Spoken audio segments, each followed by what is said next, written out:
Isa ka rin ba sa mga mahilig kumain ng unlimited chicken wings? Tapos iniisip mo kung paano nila ginagawa yung mga sauce nila, di ba? Tuturo ko lang sa iyo yung pinakamasarap na sauce para sa akin. Meron tayo itong 4 cheese na sauce, tapos meron din tayong salted egg, meron tayong garlic honey mustard, and lastly mga tol, yung sweet honey soy sauce. Meron nga pala ako 1 kilong chicken wings dito mga tol. Bali, hiniwa ko lang sa gitna yung mismong pakpak ng manok, tapos tinanggalan ko lang siya ng mga kuko. Minarinate ko pala siya sa patis mga tol, tapos maglalagay din pala ako ng paminta. Usually mga tol, ginagamit ko is calamansi. Kaso wala ako nabiling calamansi, kaya yung leftover na lemon, ayun ang ginamit natin para hindi masayang, di ba? Minarinate ko lang ng 2 oras o hanggang 4 na oras lang mga tol, pero mas masarap pag overnight, di ba? Side muna natin tol yung ating chicken. First na sauce na gagawin natin mga tol is yung garlic honey mustard. So mayonnaise and paminta muna, tapos lagay tayo ng honey. Maglagay tayo ng fresh garlic, tapos timpla natin ng asin pati yellow mustard, tapos haluin lang natin yan mga tol. Bali, nag-adjust nga pala kasi medyo malapot, naglagay pala ako ng konting tubig dito. Pag okay na lapot, shoot na yan mga tol. Next natin is yung sweet honey soy sauce. Bali, butter muna, tapos maglalagay tayo ng konting soy sauce. Kaya pala akong 2 kutsaritang honey mga tol, tapos sesame seeds on the top. Tapos pakuluan mo lang ilang minuto, okay na yung mga tropa. Next sauce natin mga tol is salted egg. Naglagay ako ng butter, tapos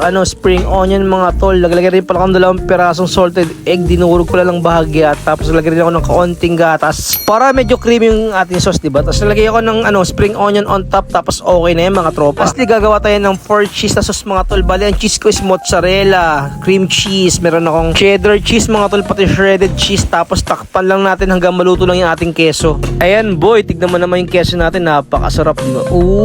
Dalin-dali mga tol. For the breading mix naman mga tol, 2 cups ng flour, tapos asin pati paminta lang. Halu-haluin lang natin yan, tapos hihalo na rin natin dyan tol yung ating chicken wings na nakababad kanina. So ayan mga tol, cover lang natin lahat yan. So binabati ko nga pala yung mga walang sawang sumusuporta sa ating mga videos. Maraming pong salamat sa inyo mga tol. At kung umabot ka nga pala sa video na to mga tol, kindly follow and like naman yung ating FB page, YouTube, pati TikTok account, Tony Boys TV nga pala. Luto ko lang pala yung chicken wings mga tol hanggang mag golden brown lang yan. So ito nga pala yung version ko ng chicken wings na merong masarap na 4 na sauces. Ano pa inaantay natin mga tol? Syempre titikpan na natin yan, di ba? Nagsasawa ka na ba sa plain na chicken?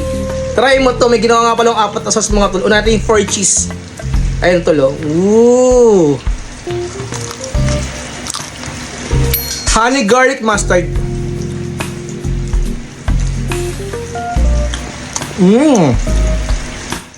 Boy, ang sarap. Next natin tol yung salted egg. Ayan o.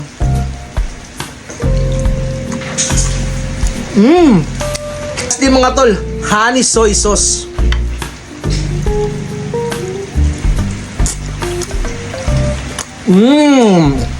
Sarap!